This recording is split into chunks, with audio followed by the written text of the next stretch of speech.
시간입니다. 시작하도록 하겠습니다. 안녕하십니까. 저는 JSL 원장 이승우입니다. 반갑습니다. 날도 더운데 와주셔서 너무 감사드리고요. 오늘 제가 입시에 대해서 제가 연구를 많이 하고 있는데 제가 항상 멘토처럼 생각하시는 분이 계셔가지고 제가 여쭤보기도 하고 많은 분이 오늘 와주시겠다고 하셔가지고 더 되게 와주셨고요. 그래서 좀 소개를 해드릴 거고, 오늘 내용은 주로 입시인데 입시와 연관돼서 제가 아이들을 가르치면서 항상 문해력, 제가 항상 강조하는데 문해력 때문에 아이들이 결국은 국어로 연결이 되기도 하고, 국어로만 생각하면 안 되고 모든 과목과 연관이 되는 거라고 보셔야 되는데, 왜 중요한지에 대해서 오늘 주변 교수님이 해주실 거고요. 어떻게 앞으로 해나가면 좋을지 그렇게 한번 좀 해결하고자 오늘 설명해 보겠습니다. 아마 지금부터는 설명회가 좀 많아질 것 같아요. 거의 매달 한 번씩 있는데 내용들이 좀 다르니까 좀 가능하시면 힘드시더라도 와주시면 감사하겠습니다. 그러면 최동영 소장님 모시겠습니다.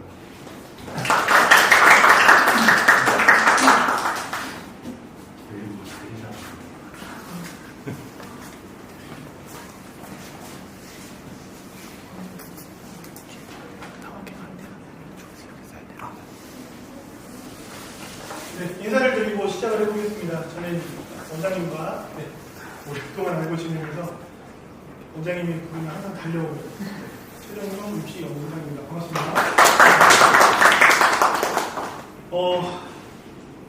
국어를 도입을 하신대요. 네. 그래서 제가 이건 설명회가 필요합니다라고 얘기를 했습니다. 이유는 뭐냐면, 혹시 국교위가 뭐 하는 곳인지 아시나요? 국교위. 처음 들어보시네요. 국가교육위원회라는 게 있습니다. 네, 거기서 4월달에 이제 구성된 위원회가 문해력 특별위원회가 구성이 됐습니다. 네, 그 이유가 뭘까를 좀 아셔야 될 것 같고요. 네, 그리고 오늘 여기서 이 설명회를 하지만 이미 지난주, 지지난주 대치동, 목동, 중계동에서 이 설명회를 엄청나게 하고 이유는 뭐냐면 학생 맞죠?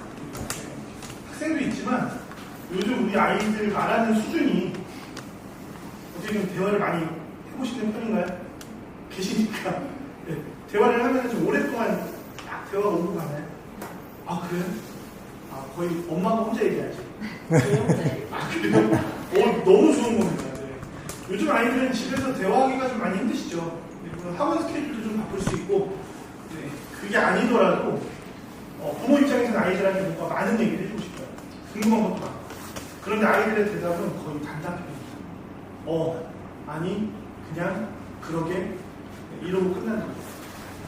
예전에 비해서 저도 이제 아이들 면접 대비를 많이 시키게 되다 보면, 얘가 이렇게 싸가지 없게 대답을 한다? 라고 느껴질 때가 간혹 있어요. 근데 그거를 그렇게 받아들이면 안 되겠다고 느꼈습니다. 왜냐면 아이들이 생각하는 걸 말로 표현하는 게 서툴러요. 뉴스 기사들 많이 보셨으면 느끼실 텐데, 그래서 오늘 이 국어라는 과목이 과연 입시에 어떤 영향을 미치고 있는가, 그리고 중학교 때 내신은 열심히 하면 A가 나오죠. 몇 학년이야? 1학년이야. 시험 보겠네 나중에 이제 잘 볼 것 같아요. 오늘 이 설명이 왔으니까 잘 볼 것 같아요. 완전히 잘할 것 같아요. 중학교 2, 3학년 때 특히 내신 중요하죠. 이제부터 내신에 목숨 걸 겁니다. 그냥 A를 받으면 되는 게 아니라 고등점을 받아야 된다 라는 부담도 있을 겁니다. 그런데 100점 맞는 거 많이 어렵지 않죠.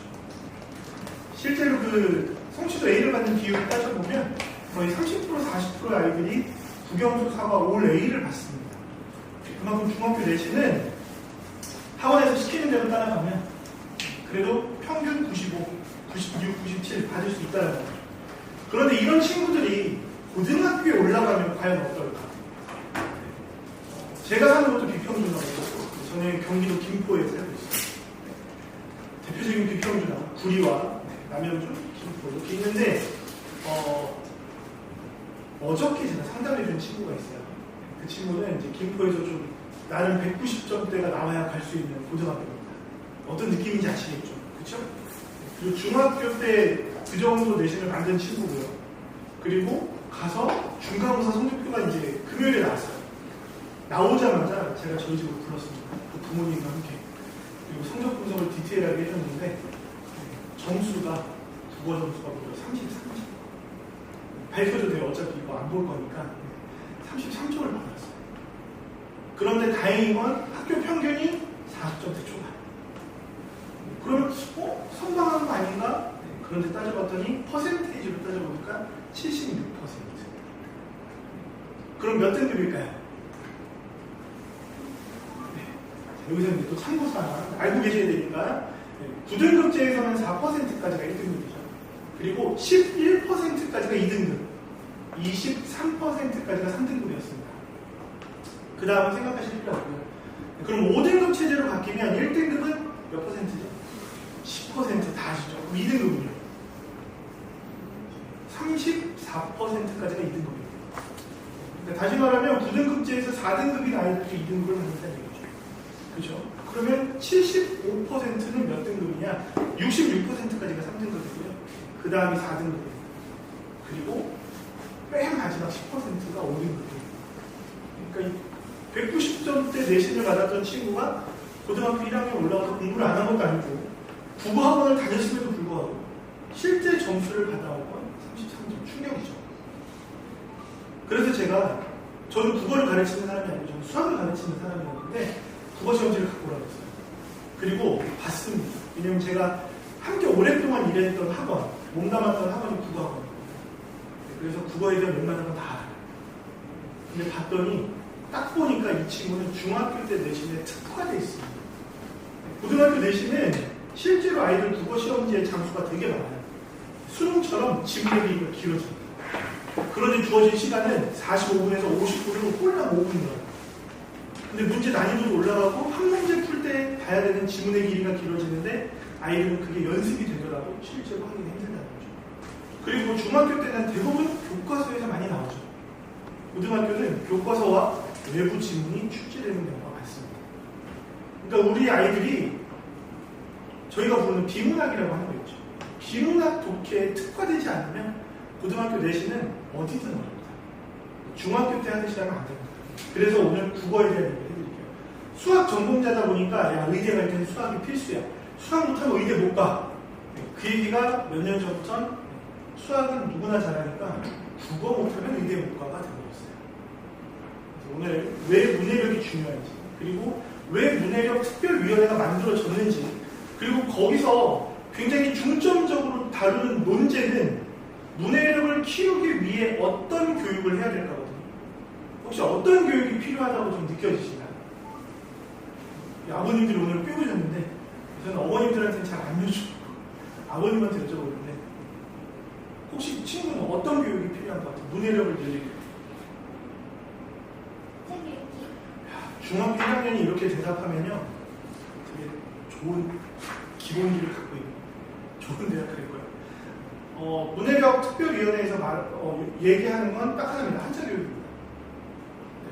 한자 교육? 왜? 라고 생각하시면 안 돼요. 우리가 보는 모든 지문, 아이들이 봐야 되는, 독해해야 되는 지문은 우리나라 순수한 말이 있는 게 아니죠. 다 한자어로 이루어져 있죠. 그러니까 아이들은 어떤 단어가 나오면 그 단어가 뭘 의미하는 건지 모르고, 그리고 특히 비문학 같은 경우는 국어 얘기가 나오는 게 아니죠. 수학 얘기도 나올 수 있고요, 과학 얘기도 나올 수 있고, 역사 얘기도 나올 수 있죠. 그러니까 아이들은 배경 지식이 충분하지 않으니까 아예 해결조차 못하는 상황이죠. 그러니까 수능에서도 아이들이 어려워지고 불수능이 됐을 때 국어 표점이 갑자기 높아지는 상황이 생기는 겁니다. 그래서 오늘의 얘기는 좀 이렇게 큰 틀을 잡아왔어요. 조금 빠르게 가야 됩니다. 왜냐하면 뒤쪽에 우리 친구를 위해서 준비한 것 같은데 학습 방법을 만드는 것까지 넣어놨습니다. 그리고 오늘 받아보신 자료는 아무래도 독서가 중요하니까, 그리고 책을 읽을 때 아무래도 어머님들이 좋아하는 거, 야 이거 서울대 연고대 이거 추천 도서래, 좋잖아요, 그렇죠? 그래서 또 준비를 해봤습니다. 자, 독서는 왜 기초 학습의 발판인가? 일단 책을 많이 읽는 애들은 말하기 능력이 뛰어나죠. 그렇죠? 그런데 책만 읽는다고 느는 건 아니거든요. 그러니까 이게 라떼는이라는 말이 유행했었잖아요. 그렇죠? 우리 부모님들이 어렸을 때로 돌아가 보시면 돼요. 막 여름방학, 겨울방학 때 기본적으로 했던 방학 숙제들 중에 책 10권 읽고 독서감 상문 쓰기. 그리고 저는 중학교 1학년 때 했던 충격적인 방학 숙제가 있었는데 뭐였냐면 천장은 한 글자당 100번씩 쓰기. 저는 그거를 이틀 만에 했어요. 계약하기 전에. 죽어라 했는데. 그런 게 우린 방학 숙제였죠. 그러니까 배경 지식이 안 생길 때가 생길 수 없었고요. 그리고 그렇게 발표를 많이 시켰었습니다.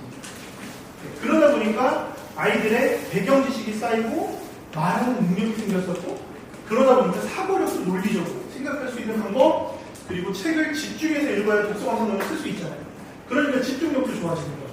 그러니까 독서 하나만 제대로 하더라도 아이들에게 길러질 수 있는 능력이 매우 많습니다. 그럼 책을 어떻게 읽을 것이냐? 요즘 아이들은 책을 읽어 그러면 책 선정할 때 어떻게 하냐면요. 일단 얇은 걸 선택해요. 빨리 읽어야 됩니다. 자, 총균세라는 책을 읽어보자 그러면 원래 총균세는 두껍거든요. 어떤 고등학생은 그거를 스카이 갈 때마다 가져갑니다. 피곤할 때 배우자면 그렇게 좀 돼요. 그런데 요즘엔 총균세 라이트 버전이 초등학교 애들이 읽을 수 있게끔 나오는 게 있어요. 네, 그런데 고등학교에서 그걸 샀어요. 얇은 그러면 안 되겠죠. 그렇죠? 그래서 책을 읽어야 되고, 그리고 읽을 때도 빨리 읽는 게 좋은 게 아니죠. 그리고 책을 읽었어로 끝나면 안 되는 거죠. 읽고난 그 다음 후속 활동을 중요해요. 그럼 어떤 후속 활동을 해야 되느냐? 기본적으로 독서 감상문을 써야죠. 독서 감상문을 쓸 때도 대부분 학교 양식이 좀 천차만별이에요. 어떤 학교는 책 제목, 저자, 인상 깊은 구절, 끝 이런 데도 있고요. 어떤 학교는 줄거리 쓰지 마, 가장 인상 깊었던 내용, 느낀 점 써, 이런 학교도 있고요. 네. 그런데 연습할 때는 무조건 완벽하게 쓰는 걸 추구하시면 좋아요. 그래서 저는 수업할 때 아이들에게 강조합니다. 자, 책 제목, 저자 쓰고, 그리고 책 선정 동기 쓰고, 줄거리를 쓰는데 최대한 구체적으로 써보고, 가장 인상 깊은 내용 써보고, 느낀 점 및 배운 점을 써라.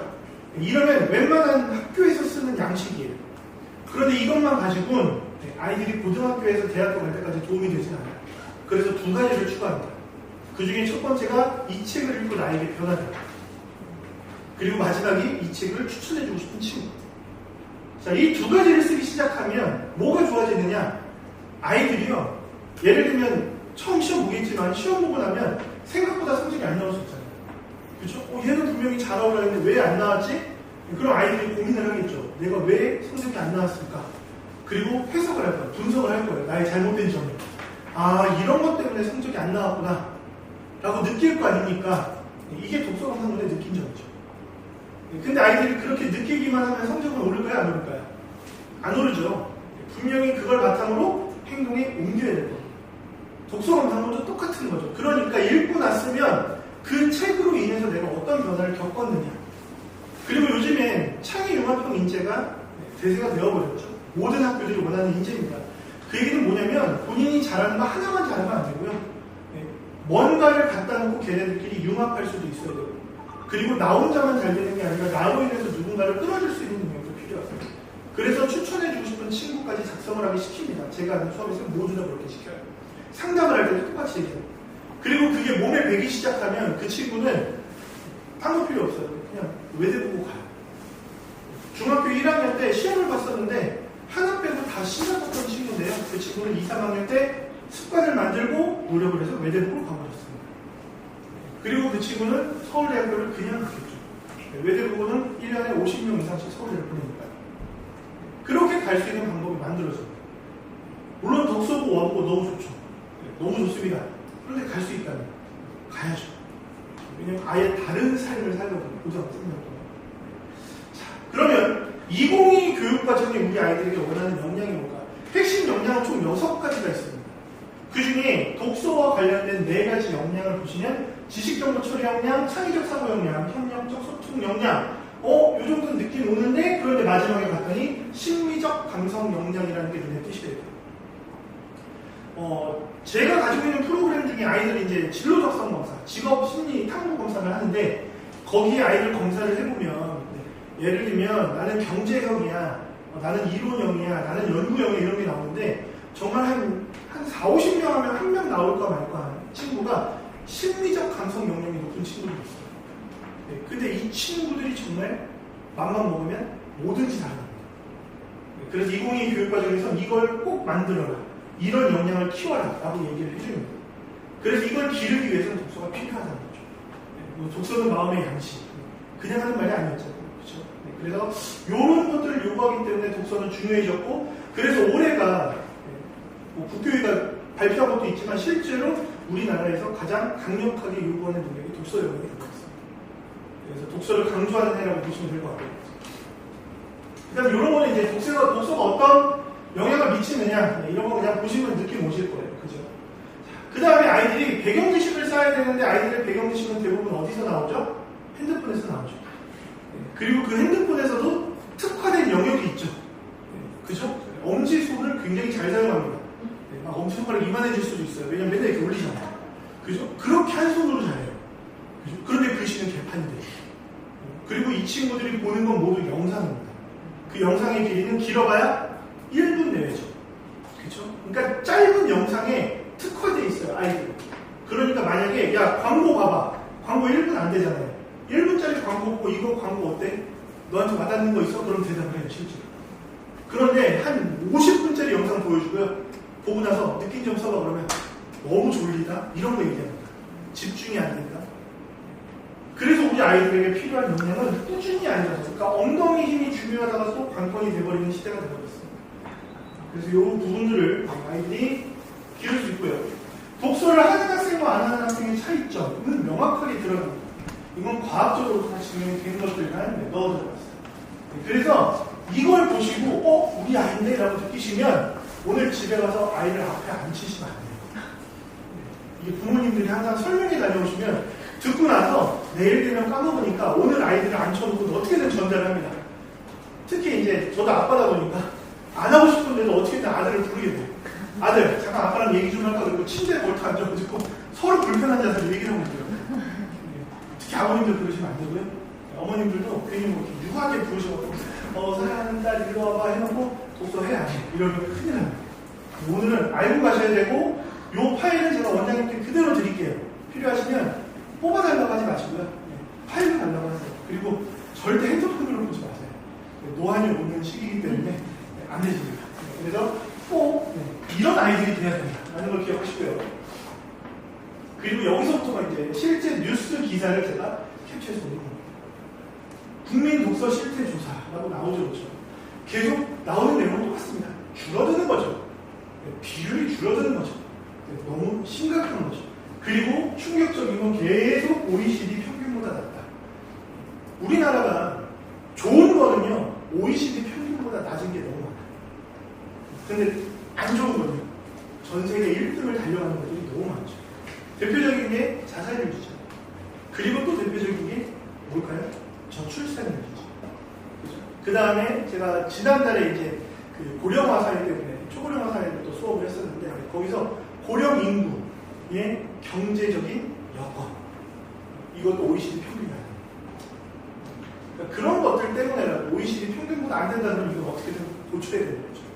뭔가 반전의 길, 뭔가를 계속 만들어줘야 되는 거죠. 그런데 요즘 아이들 솔직히 시간 없잖아요. 학교 끝나면 학원 가야 되죠. 학원 끝나고 집에 오면 10시인데요. 그럼 밥 먹고 자야 되죠. 그리고 학교 숙제 있죠. 학원 숙제 있죠. 수행평가 나오면 또 그것도 열심히 해야 되죠. 중학교도 수행평가 비율이 50%, 60%, 70% 되는 것들도 있어요. 과목마다. 그러니까 시험만 잘 본다고 A가 뜨는 게 아니고 평균이 좋은 게 아니잖아요.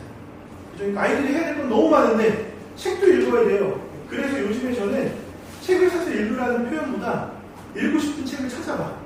그리고 그 책을 탐구해봐라고 얘기를 하는 거예요. 그리고 여름방학이나 겨울방학 때 시간 될 때 목표 권수를 정해놓고 어떻게든 읽어봐라고 얘기를 해요. 그리고 작년부터 고등학교에서 많이 생기는 프로그램 중에 하나인데요. 아침 독서 프로그램을 실행하는 학교들이 늘고 있습니다. 아니면 사제동으로 독서하는 프로그램들. 그래서 아침에 8시 50분까지 등교면 아이들이 8시까지 등교해서 50분 동안 책을 읽어요. 그리고 그 책 읽은 활동들을 다 책임에 넣어주기 시작합니다.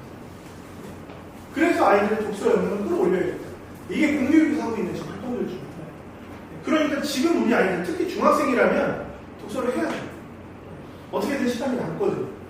남는 시간에 엄지손가락으로 이거 연습하는 게 아니라, 그리고 이북을 사서 이북을 구매해서 파일로 보는 게 아니라 실제로 아이들이 종이로 된 책을 사서 직접 넘기면서 읽어보는 거예요. 그렇게 보면 좋지 않을까. 그 다음 또 나오면 굉장히 충격적인 거예요. 디지털 시대에 읽지 못하는 아이들.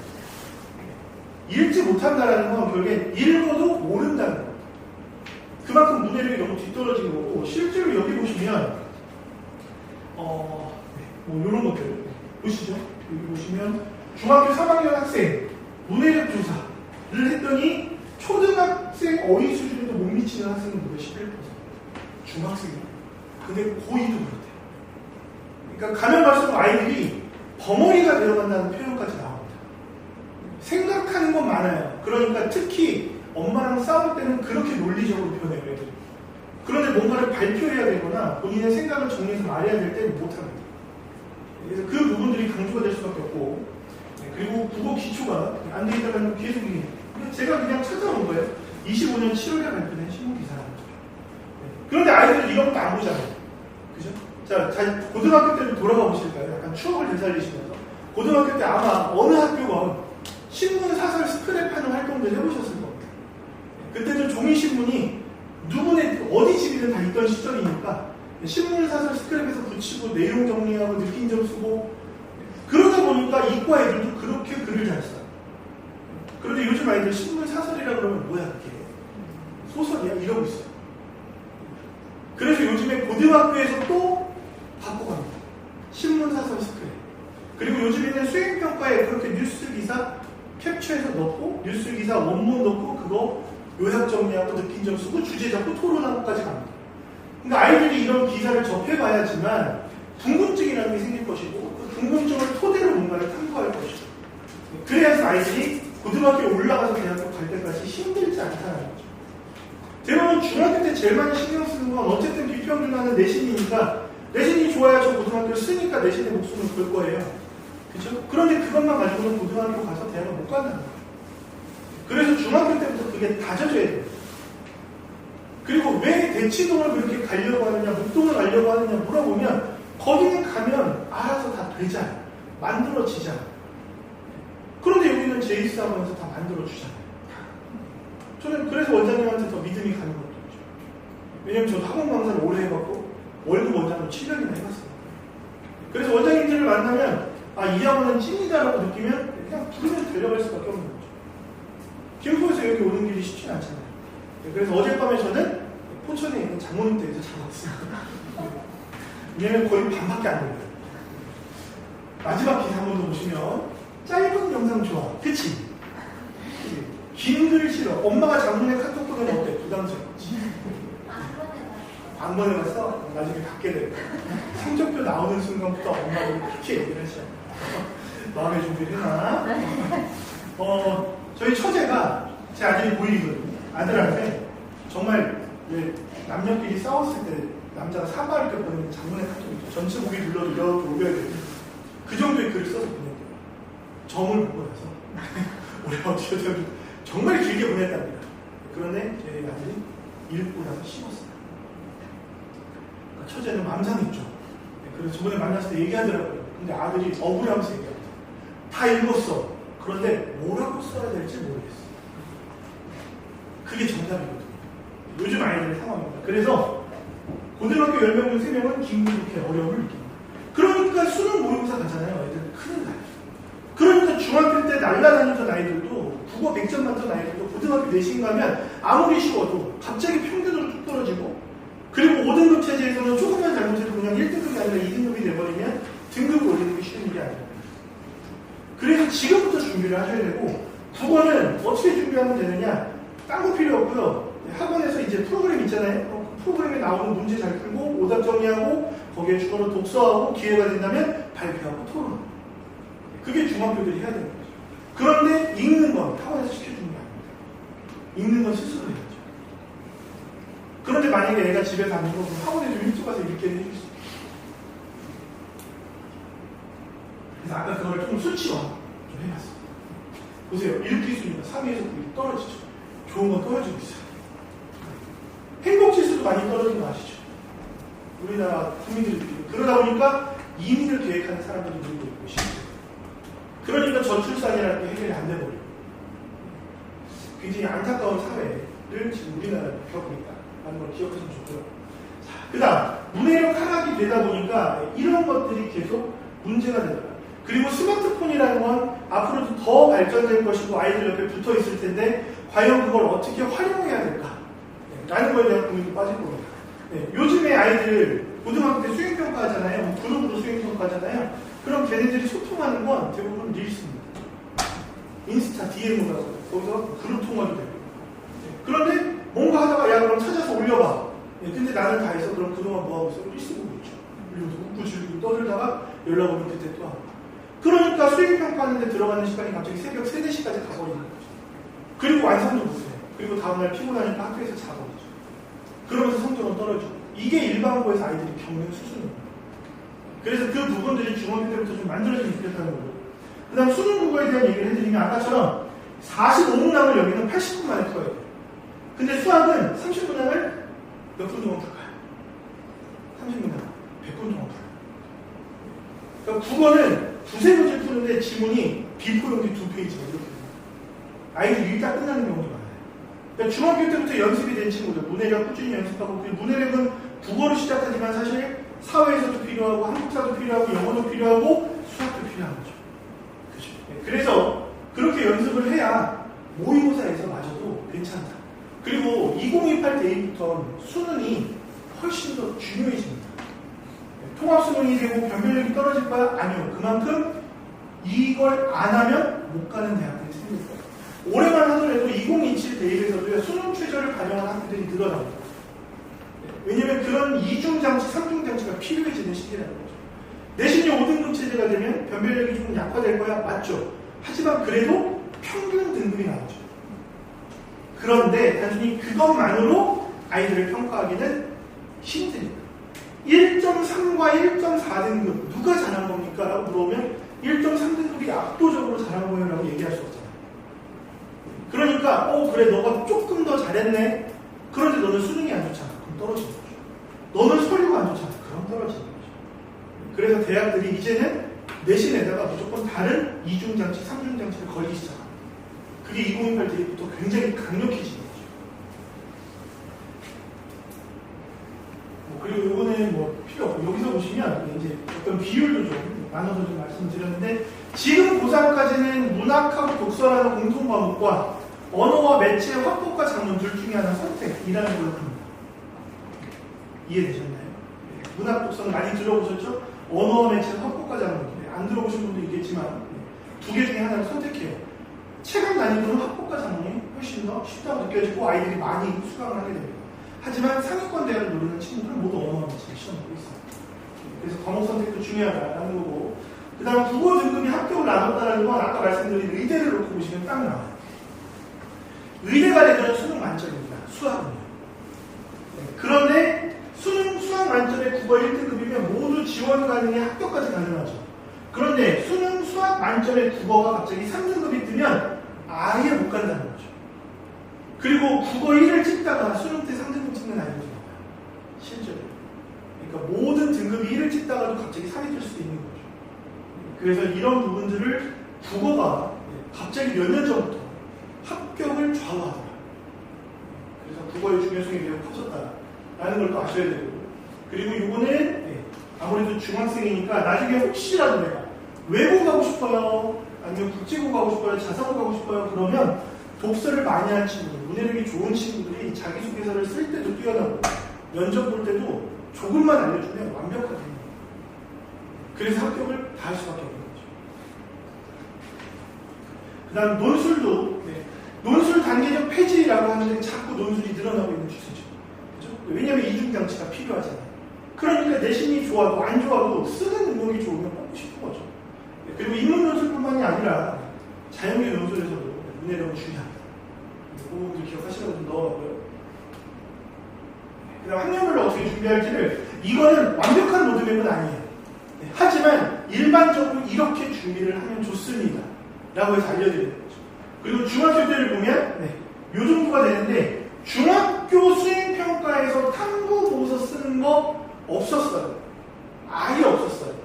그런데 올해부터 탐구보고서 형태로 하는 것들이 나오기 시작했습니다.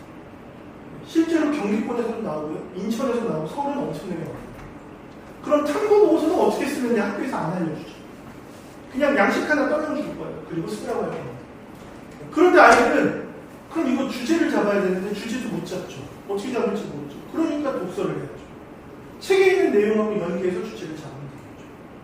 저는 이거에 관련된 수업을 한 6년 전부터 계속하고 있어요. 대상은 초중, 고등학교 이미 했어야 됩니다. 그러다 보니까 아이들이 이제는 독서 선정, 탐구보고서 쓰고 중요하죠. 신문 사설 또는 칼럼 이런 걸 많이 봐야 됩니다.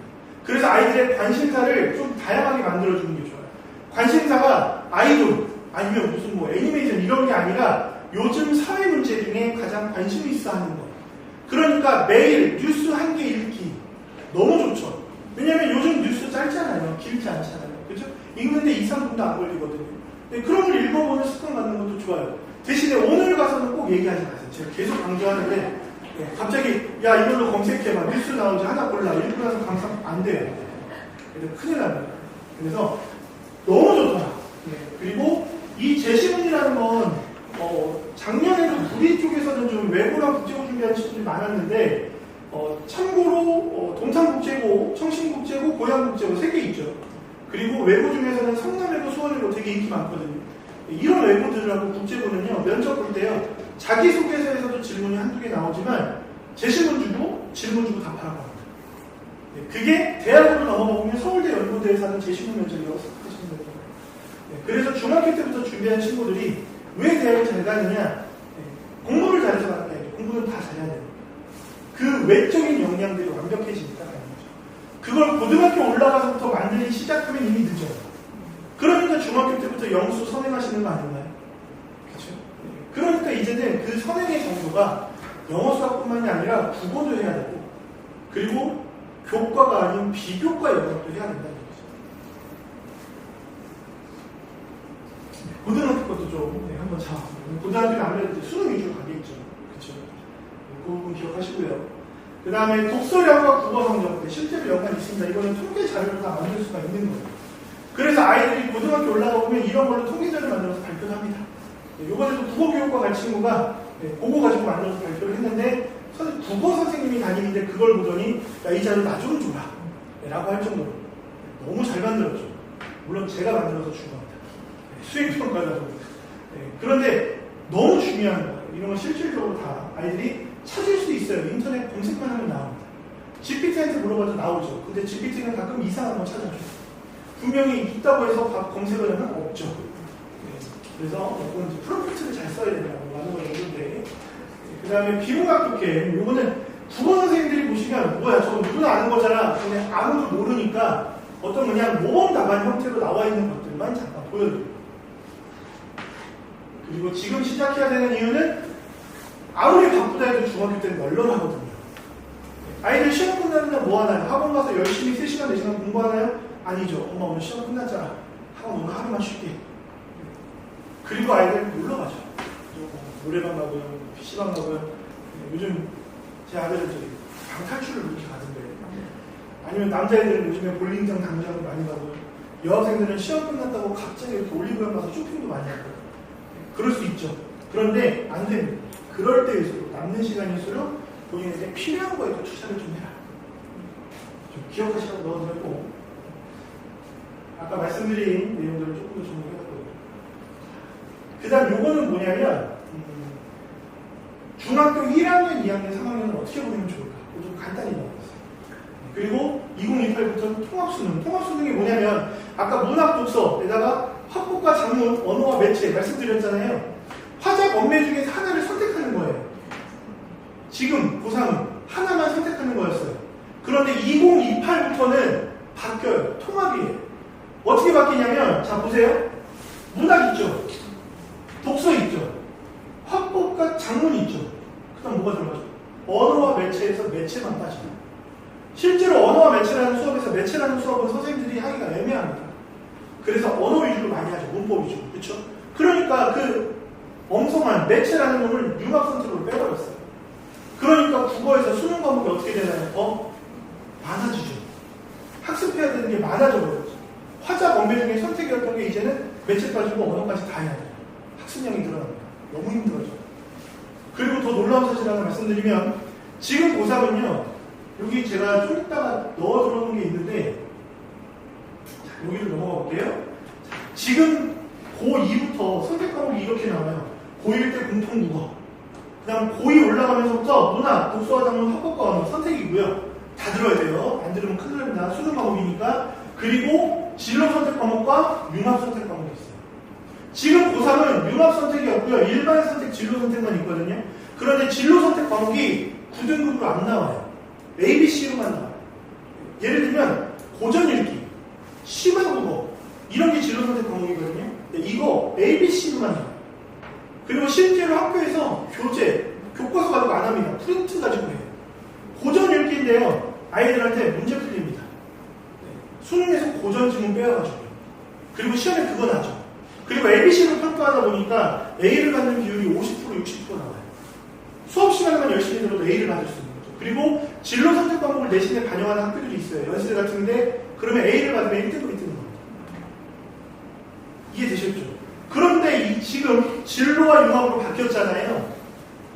얘네들은 내신에 대한 부담이 엄청 커져요. 왜냐면 국영수는 진로 선택, 융합 선택까지 모두 5등급으로 나옵니다. 그러니까 독서 토론과 글쓰기 이거 5등급으로 환산한다니까요. 시험 온다니까요. 내신 대비를 해야 돼요. 그런데 국어학원에서 내신 대비 학교 교재 있을까요? 없을까요? 모르겠습니다. 왜냐면 이제 고2부터 이걸 할 거니까. 학교에서 교과서를 아예 채택해서 하는 데도 있을 거고요. 또 프린트를 하는 데도 있을 거예요. 서울대가 걱정한 게 그거거든요. 분명히 분할 좋아. 너무 구체적이고 디테일하게 융합선택까지 잘 만들었어. 그런데 일반고에서 과연 이 수업을 우리가 원하는 대로 해주는 곳들이 얼마나 있을까? 굉장히 걱정스러운 거죠. 보세요. 언어생활 탐구 이거 어떻게 수업을 할까요? 매체 의사소통 아까 언어와 매체 있는 게 넘어갔죠. 이게 다 5등급으로 나와요. 그러니까 아이들이 등급으로 등수가 매겨지기 때문에 잘 봐야지만 나중에 대학을 갈 때 유리해진다는 거예요. 그래서 3학년 때까지 내신에 대한 부담이 엄청 커질 겁니다. 국어라는 과목이 그렇게 중요해졌고 그래서 저는 국어를 학원에서 해준다? 무조건 해야 되는 거죠. 저도 아들이 처음에 국어 왜 하냐고 물어봤어요. 그래서 저는 강제로 시키는 건 별로 안 좋아하거든요. 그래서 아들한테 생각하라고 강요합니다. 네가 생각해봐. 이런 상황이 펼쳐질 거야. 중학교 때도 국어 성적 안 좋았잖아. 고등학교는 어떨 것 같아? 다니기 싫으면 안 다녀도 돼. 그랬더니 한번 해보겠다. 한 달 다니더니요. 안 다녔으면 큰일 날 뻔합니다. 라고 얘기합니다. 참고로 제 아들은 중학교 때 내신 말씀드릴까요? 중학교 때 내신 140%였어요. 대판이죠. 그죠? 왜냐면 학원을 안 다녔어요. 하고 싶은 거 다 해. 놀아. 중학교 1학년 때까지 검도 다녔고요. 피아노 배웠고요. 그러다가 학원을 다니기 시작했는데 중학교 1학년밖에 안 돼 있으니까 죽어나는 거죠. 시험을 봐도 성적이 안 올라요. 그래서 겨울방학 때 근처 이제 학원 윈터가 있길래 꽂았죠. 아빠 믿고 해. 버텨. 그랬더니 이번에 물론 등급이 잘 나온 거는 별로 없습니다. 등수적으로는 많이 좋아졌어요. 149가 받을 수 있는 등급은 아니에요. 왜냐면 한 개만 3등급이고 다 2가 뜨긴 했어요. 근데 2등급이 예를 들면 32% 이러면 좀 위험하죠. 34%까지가 2등급이니까. 10%대 2등급이 다 떴습니다. 그래서 등을 두들겨 줬죠. 그리고 5만 원을 줬죠. 그리고 이제 기말이야. 그랬더니 오히려 더 열심히 한다고 얘기를 하더라고요. 그래서 이 과목들 너무 중요합니다. 그리고 과연 이 과목들이 진로 융합이니까 고교학점 중에서 우리 아이들이 선택을 해야 될 거예요. 어떻게 선택해야 될지 아이들은 모르거든요. 갑자기 친구들 많이 들으니까 그거 듣겠대요. 아니면 이번 인원수가 적어서 내신 따기 좋은 거 듣겠대요. 그럼 대학 못 갑니다. 대학에서 원하는 건 우리 과에 오기 위해 네가 어떤 노력을 했는지입니다. 그게 등수로 드러나는 건 아니에요. 그래서 그거를 아이들은 기억을 해야 됩니다. 공통국어 1과 2에서 이런 것들이 만들어집니다. 그러니까 기본을 쌓는 거죠. 기본이 없으면 쌓을 수가 없으니까. 그리고 나면 세 가지 일반 선택 과목들 어떤 것들이 중요한지를 좀 넣어보고 그러니까 이 자료는 받아서 읽어보시면 좋으실 거예요. 그리고 어떤 과목들이 어느 계열로 갈 때 조금 더 특화되어 있는지를 넣어드렸죠. 그래서 이런 부분도 보시면 너무 좋을 것이고 특히 융합선택 같은 경우는 학교에서 잘 못 가는 경우들도 있습니다. 그래서 융합선택까지 완벽하다라고 한다면 우리 아이는 대학 갈 때 어느 정도 경쟁력이 있겠구나. 그런데 한 가지 말씀드리면 외고나 국제고 자사고는 이 융합선택 말고 다른 과목들이 더 편성돼요. 그러니까 과목 선택권에서 유불리가 생겨버려요. 그러니까 특목자사가 아무래도 대학 갈 때 출발점이 훨씬 더 앞서 나가 있긴 한 거죠.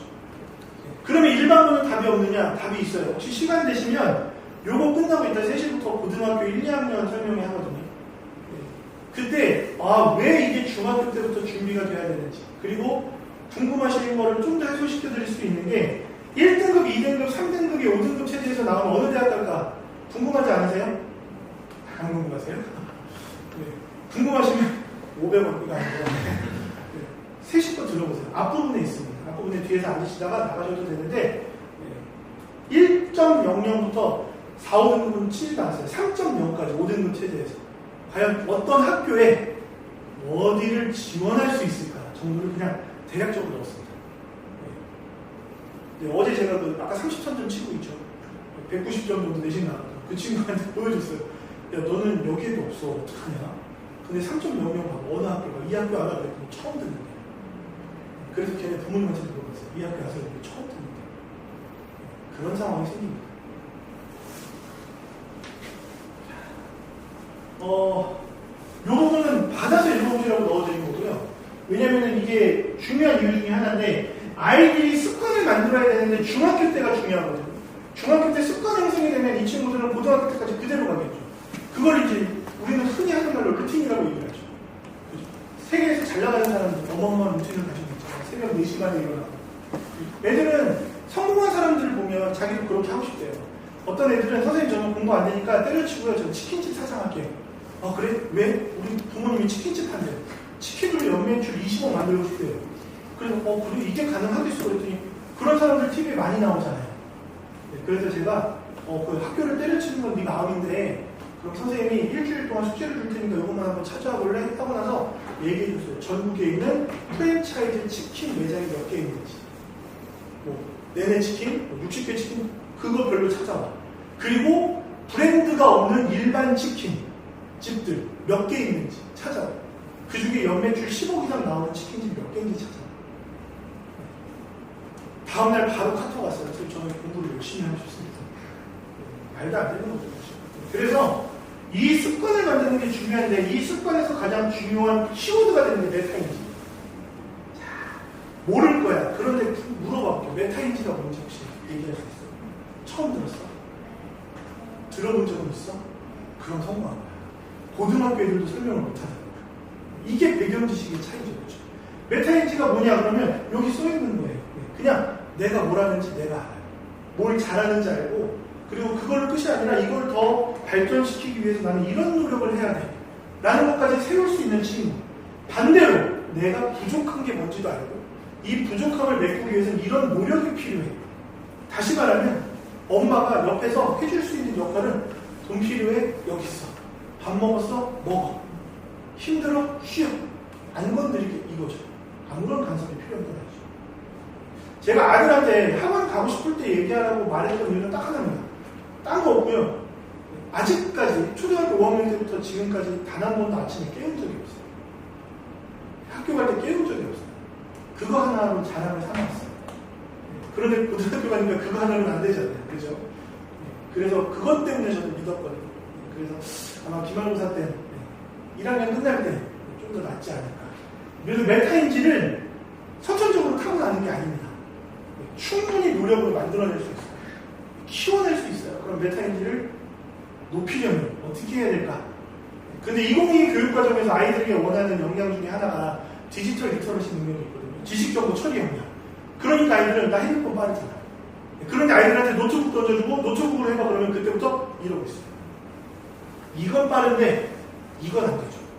그런데 앞으로 고등학교, 대학교 갈 때까지 노트북으로 자료 만들고 제출하는 건 필수가 돼요. 그래서 그 연습마저도 필요하고요. 어떤 고등학교는요, 기숙형 고등학교거든요. 거기는 수업 시간 안에 워드로 쳐서 제출하는 게 수행이었어요. 그래서 이 친구는 한 달 동안 워드 연습했어요. 타자 연습. 한 컴 타자 있죠. 글씨 떨어지고. 그렇게 해서 하는 친구들이 있었어요. 메타인지를 기르기 위해서는 디지털 리터러시 능력, 핸드폰 검색 이런 거 아니고요. 아날로그로 돼요. 그리고 아까 독서에서 강조했던 첫 번째, 읽어야 돼요. 두 번째, 써야 됩니다. 세 번째, 발표를 해야 돼요. 그런데 그냥 발표가 아니라 다양한 표현을 하는 거죠. 그게 중요합니다. 그게 가장 중요한 거죠. 우리나라 말은 쉬운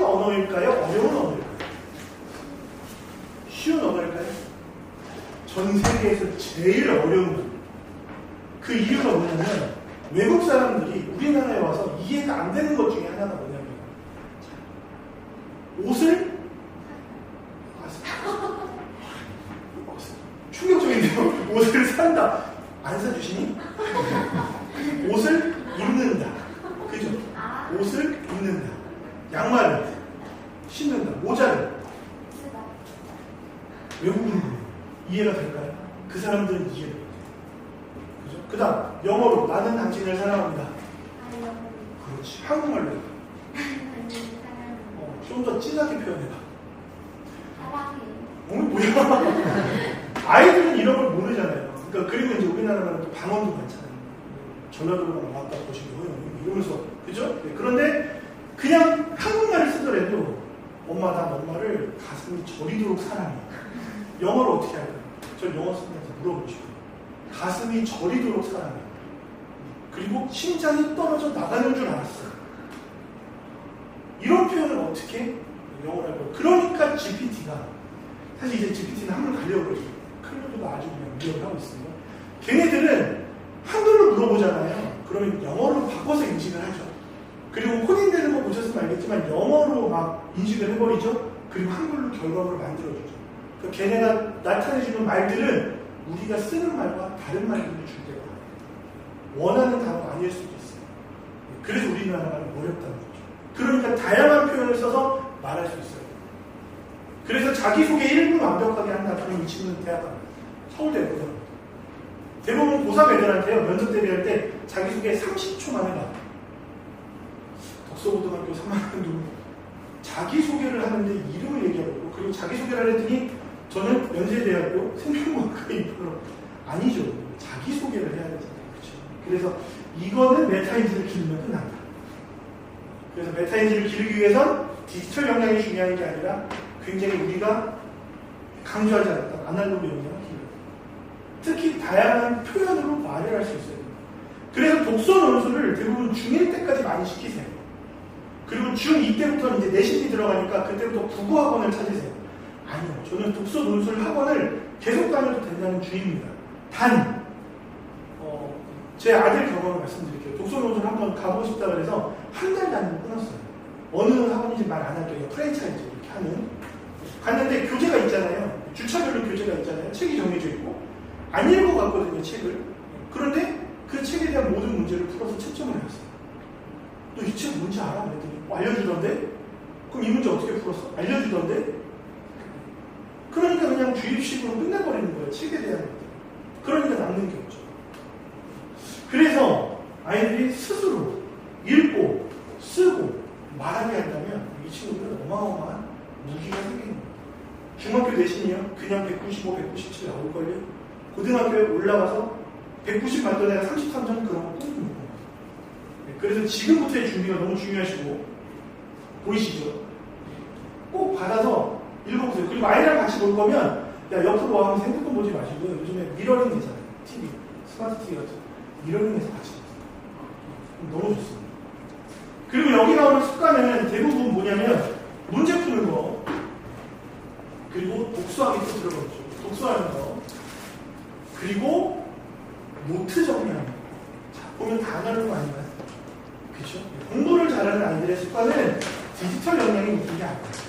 아날로그 역량은 필요해요. 우리 부모님들이 어렸을 때 근데 그게 우리 때는 그냥 한 과목 주어 파면 되는 거였다면 요즘에 그게 아니라 과목 간의 융합을 할 수 있는 아이. 그 안에서 호기심을 발견할 수 있는 아이. 이게 좀 많이 달라진 거죠.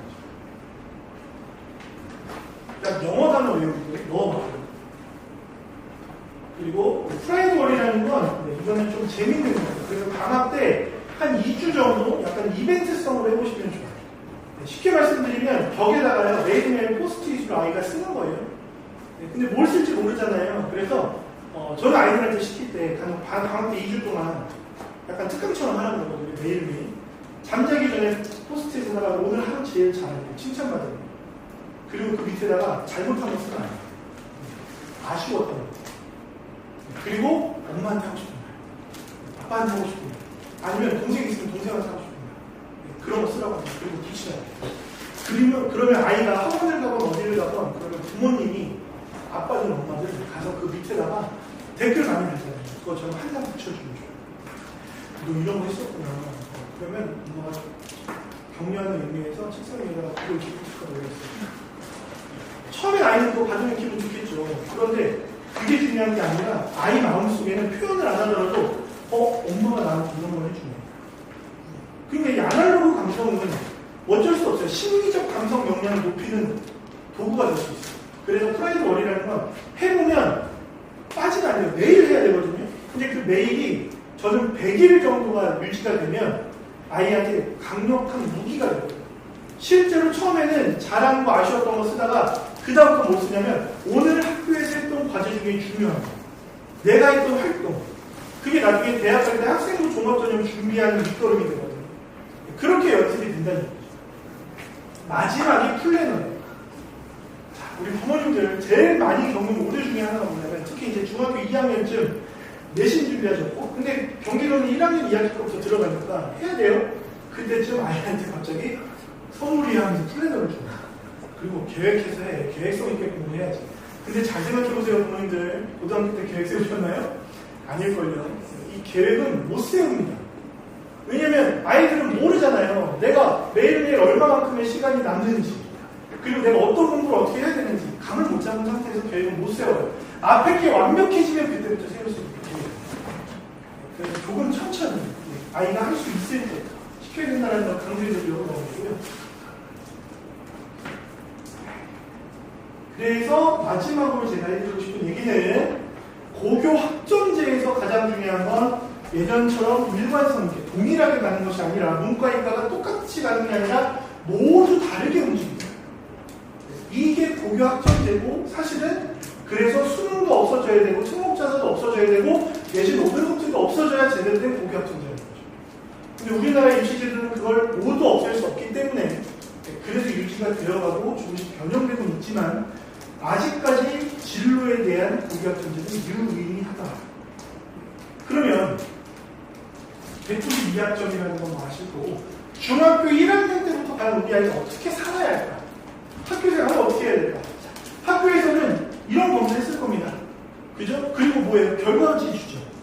그리고 뭐 이거 가지고 상담해줘 안 해줘? 안 해줘요. 그냥 주고 끝이에요. 그럼 와서 보면 야 너 이런 직업이 어울리는데 이게 끝입니다. 안 되죠. 수치를 해석해주고 이 아이가 어떤 성향의 아이인지를 분석을 해줘야 돼요. 그래야지만 얘가 고민이 되겠죠. 내가 이쪽을 잘할 수 있어? 그럼 이걸 키우려면 뭘 해야 되지? 검색해보고 찾아보고 엄마 여기 가서 이거 보면 좋대. 그럼 같이 가족이 주말에 박물관도 가보고 미술 전시회도 가보고 체험전도 가보고 할 수가 있는 거죠. 그게 중학교 1학년 때 해야 되는 활동이에요. 다양한 경험이라는 거죠. 근데 매일 나갈 수 없잖아요. 그러니까 독서가 중요한 게 중학교 1학년 오히려 시간이 되니까. 그리고 나의 강점 가치관을 아이가 인식을 하기 시작해요. 그래서 원래는 자유학년제로 갔던 겁니다. 그런데 고교학점제가 되면서 자유학기제로 바뀌고 3학년 2학기를 진로 연계학기로 만들어버렸어요. 근데 아무 의미 없는 진로 연계학기죠. 3학년 2학기 때 애들 뭐 하냐면 진로 탐구해야 되거든요. 탐색하고 막 경험해야 되거든요. 근데 뭐해? 그럼 학교에서 영화 틀어주는 거예요. 그리고 갑자기 경복궁 간대요. 우리 반기. 그게 무슨 의미가 있어요. 그죠? 그래서 고교학점제가 정착되기엔 아직 멀었구나. 좀 더 노력이 필요하구나. 학교 현장에 있는 선생님들만 개고생하고 있겠구나 라는 생각입니다. 그래서 그 부분 2학년 때 그럼 어떻게 할까요? 2학년 때는 그때부터 이제는 점점 좁혀나가야죠. 관심사도 좁혀나가야 되고 그리고 학습에 대한 것도 조금 더 디테일하고 타이트하게 가야 돼요. 그리고 내가 만약에 특목자사 가고 싶어 그러면 2학년 때부터 구체화가 되는 거죠. 그래서 실제로 요즘에는 2학년 생활기록부 관리를 문의하시는 분들이 있어요. 이번 주 수요일에는 제가 이제 외대국어 준비하는 판교 쪽에 사는 친구 컨설팅을 해줬는데 중1 때부터 제가 봐주던 친구들 수업하고 근데 중1 때부터 생활기록부에 탐구보고서를 내잖아요. 그리고 자율동아리 만들어서 토론합니다. 그리고 2학년 올라갔더니 내신을 받는데 올배기 집필고사 받잖아요. 근데 수행평가 1점 깎였어요. 울더라고요. 그런데 중요한 건 자 이제부터 뭘 해야 돼? 라고 얘기했더니 이미 그 친구의 책상 위에는 모든 노트북이 잡혀있어요. 그 친구는 외대국어 합격할 겁니다. 그렇게 본인이 뭔가 하고 싶은 게 생겼다면 그때는 뒤도 돌아보지 말고 계획을 세우고 나가시면 돼요. 그리고 저는 덕소나 와보고에서도 충분히 메리트가 있다고 생각을 합니다. 경쟁력이 있죠. 일단 인원수가 되잖아요. 요즘 일반고요. 인원수 없는 학교는요. 120명, 130명 있어요. 한 학년. 1학년 때 그나마 12등 안에 들면 1등급이죠. 근데 2학년 올라가면서 갑자기 물리학을 들었는데 물리학이 23명 있어요. 2등까지가 1등급이죠. 말도 안 되는 등급 경쟁이 시작이 됩니다. 일단 인원수가 많아야지만 나중에 과목 선택을 시작할 때 과목별 인원수가 어느 정도 확보되기 때문에 내신에서도 조금 더 가능성이 생기는 거죠. 그래서 저는 고등학교 선택할 때 인원수 많은 학교라고 합니다. 근데 이거를 역행하고 무너뜨리는 게 특목자산이에요. 특목자산은 예를 들면 시험을 보잖아요. 그러면 등급도 중요한데 거기는 성취도가 중요해요. 그래서 공통국어 1 평균이 90점대 나옵니다. 그리고 A를 받은 비율이 막 89%, 90%예요. 시험이 쉬워서가 아니죠. 잘하는 애들이 몰려서 그런 거죠. 그래서 거기서는 부등급제로 작년에도 5.4등급이 성공받는 학교가 있어요. 그게 가능하게 만드는 게 특목자산. 근데 들어가서 거기서 버티기 힘들다고 안 가요. 그래서 저는 덕소국어랑 와국어를 분석을 해봤더니 좋거든요. 웬만한 서울에 있는 일반고보다 낫습니다. 와국어는 경쟁력 어마어마하죠. 그렇죠? 네. 그리고 선택 과목도 두 학교가 나쁘지 않아요. 그렇다면 그 안에서 관리만 잘 되면 충분히 대학을 물려볼 수 있다. 라는 생각이 저는 들고요. 그런데 내 꿈이 만약에 나는 어학 계열이야. 아니면 나는 사회 계열이야. 그런데 일반고 가서 이과 애들하고 경쟁하는 게 부담스러워. 그래서 외국 국적으로 가는 친구가 많아요. 왜냐면 그런데 특화적인 곳들이 있습니다. 그런 고민은 2학년 때부터 구체적으로 해야 된다. 그리고 3학년 때는 오히려 고등학교 선행이 이루어지는 입시에서도 선행, 공부에서도 선행, 생활기록부에서도 선행이 필요하다. 그래서 중3 시기에는 아이들이 그냥 내신 마무리하면서 나중에 기말, 2학기 기말 끝나면 쉬는 타이밍이 아니라 훨씬 더 타이트하게 관리하고 쪼아야 되는 시기라는 거죠. 왜냐면 고등학교 3월달 들어가서 뭔가를 느껴서 시작한다? 이미 늦어요. 그리고 중간고사 때 나온 등급을 기말에 역전한다. 불가능할 거예요. 왜냐면 중간고사 때 본인이 충격을 받아서 느꼈어요. 이렇게 하면 안 되겠구나. 변해야겠다. 그렇게 느낀 아이들이 대부분입니다. 그럼 나머지들 다 죽어라 공부하겠죠. 그래서 똑같은 경쟁으로는 이길 수가 없어요. 그래서 본인만의 전략을 꼭 세워야 된다는 걸 얘기를 하고요. 오늘 제가 준비한 내용은 여기까지입니다. 그래서 구체적으로 5등급 등급대별로 어느 대학을 갈 수 있을지, 그리고 왜 대학은 내신만 가지고 우리 아이들을 뽑지 않을 것인지, 그거에 대한 내용은 이따가 3시부터 다시 한번 설명을 할 거니까 혹시라도 참석이 힘들다, 그런데 자료를 받아보고 싶다, 그러면 원장님께 나중에 따로 부탁을 한번 해보시고 드릴 수 있을 것 같습니다. 오늘 고생 많으셨고요. 우리 아이들이 국어적으로, 독서적으로, 문해력적으로 완성도가 높아지는, 분명히 잘 될 거야. 되겠지. 다음에 또 보자. 그런 친구들이 될 수 있게끔 저도 최선을 다할 거고요. 학원에서는 더욱더 신경 써주실 거라 믿습니다. 감사합니다.